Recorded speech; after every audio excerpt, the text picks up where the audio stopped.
Halo kaula muda, kembali lagi nih di segmen Tuman Tutorial Bermanfaat. Nah, kali ini kita akan bahas gimana sih tips and trick untuk belajar efektif dari rumah.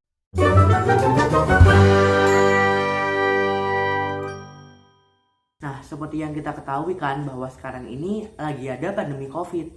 Oleh karena itu, sekolah-sekolah di Indonesia diliburkan atau belajar secara daring. Nah, seperti yang kita ketahui sendiri, kalau kita belajar secara daring itu tidak akan seefektif kalau kita belajar langsung dari sekolah. Nah, kalau dari sekolah kan emang tujuan awal kita belajar ya.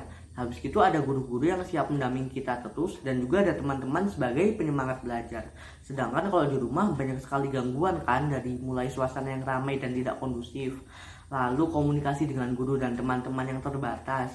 Ada juga seperti kalian pasti suka rebahan semua kan, pasti suka scroll IG, scroll TikTok, buka Twitter, dan juga buka YouTube kan, nonton terus seperti kamu nih yang lagi nonton video aku. Nggak apa-apa dong kalau video aku kan bermanfaat, hehehe. Nah, kalau gitu langsung aja kita mulai tips and trick dari yang pertama sampai yang terakhir. Disimak terus ya. Tips yang pertama, buat jadwal belajar. Nah, dengan jadwal belajar ini kita harus bisa komitmen ya untuk kita jalankan setiap hari secara rutin. Jangan dibuat aja habis itu jadi pajangan. Yang kedua, kita harus bikin target belajar. Nah, target ini harus yang spesifik, realistis, juga jelas ya. Misalkan nih, aku mau ngerjain 50 soal matematika dalam kurun waktu 1 minggu. Nah, jelas kan aku bakal ngerjain 50 soal matematika, kurun waktunya 1 minggu.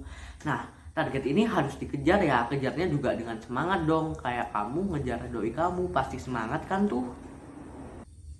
Yang ketiga, awali belajar dengan mata pelajaran yang kalian sukai. Dengan begitu, semangat belajar kalian sudah tumbuh pada saat awal kalian ingin belajar. Yang keempat, kalian harus memulai belajar dengan materi yang dasar. Jika mau menguasai materi yang sulit, harus kuat dong landasannya atau pondasinya.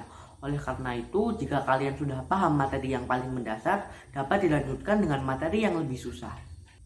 Yang kelima, nah, fokus belajar pada waktu yang sudah kalian tentukan tanpa gangguan sedikit pun. Menurut hasil riset, 30 menit kita deep learning hasilnya akan lebih maksimal ketimbang kita 10 menit belajar. 10 menit istirahat, 10 menit belajar lagi, 10 menit main game. Nah, itu kurang efektif ya. Oleh karena itu, mari fokus belajar selama 30 menit. Bisa kan cuma 30 menit? Nah, yang terakhir adalah ikuti tryout online. Kalian kan belajar sendiri tuh di rumah, kita kan nggak tahu progres kita belajar sudah sampai mana. Dengan hasil TO kita bakal tahu kita udah belajar sampai mana, bisa tahu juga kemampuan kita.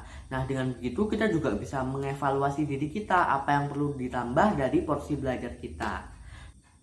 Nah, itu merupakan tips belajar efektif di rumah dari aku. Kalian bisa nerapin tipsnya mulai sekarang juga, karena lebih cepat lebih baik loh. Makasih ya udah nonton videonya sampai akhir. Ketemu lagi di next video.